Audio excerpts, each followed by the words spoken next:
dapat saya tutup. Terima kasih Tuhan menyertai kita semua. Assalamualaikum warahmatullahi wabarakatuh.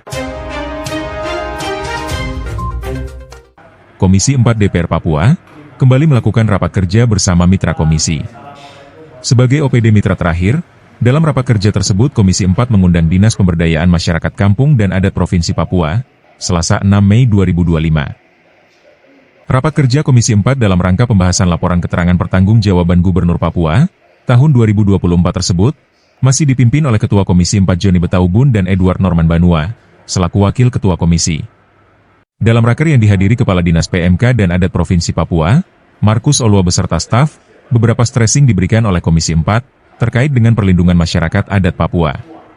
Namun demikian, apresiasi juga diberikan Komisi 4 kepada Dinas PMK dan Adat, yang dinilai telah menjalankan semua program dan kegiatan di tahun 2024 dengan baik, kendati dengan keterbatasan anggaran. Demikian disampaikan anggota Komisi 4 Albert Merauje, yang berharap, ke depan Dinas PMK dan Adat bisa sama-sama dengan Komisi 4, guna menciptakan program-program yang bertujuan untuk memproteksi hak-hak adat.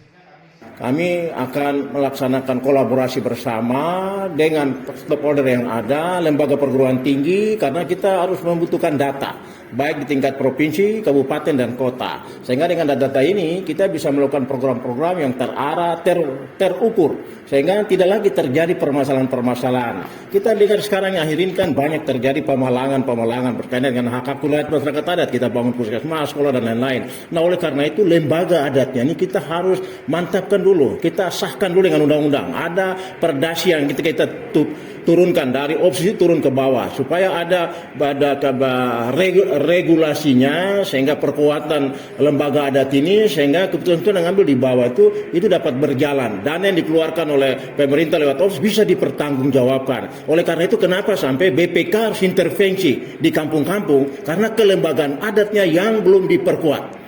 Nah, oleh karena itu dengan adanya BPMK dan Adat datang ke sini, kita sudah menyampaikan beberapa hal, sehingga nanti dalam tahun berjalan, ya kita akan dorong juga regulasinya, sehingga tidak ada penyalahgunaan dana opsus yang turun ke masing-masing kabupaten atau kampung-kampung yang ada. Kita berharap dengan pertemuan ini, saya berharap suatu saat nanti selama 5 tahun, ya kita berharap tidak ada lagi terjadi malang, tidak ada orang ribut. Jadi bagaimana kita membangun negeri kita bersama-sama.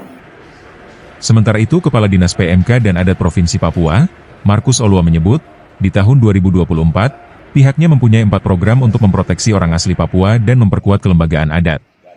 Dirinya menyebut, kendati dengan keterbatasan anggaran yang ada, namun semua program tersebut sudah terrealisasi di tahun 2024.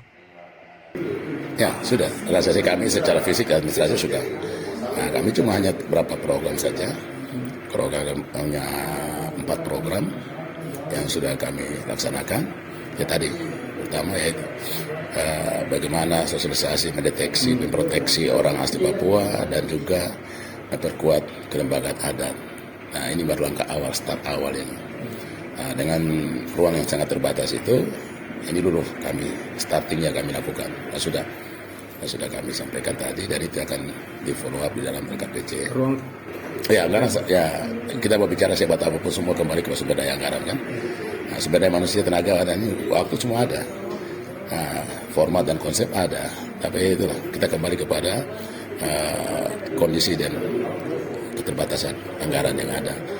Sehingga ini juga mengganggu dan mempengaruhi kita punya apa yang kita rumuskan untuk program. Tetapi yang sudah sesuai dengan tercover dengan pagu anggaran yang ada, sudah menjawab 4 item kegiatan. Itu yang akan sudah tercover di dalam RKPC kita, realisasinya. Tim Liputan Redaksi Papua News, dari Kota Jayapura.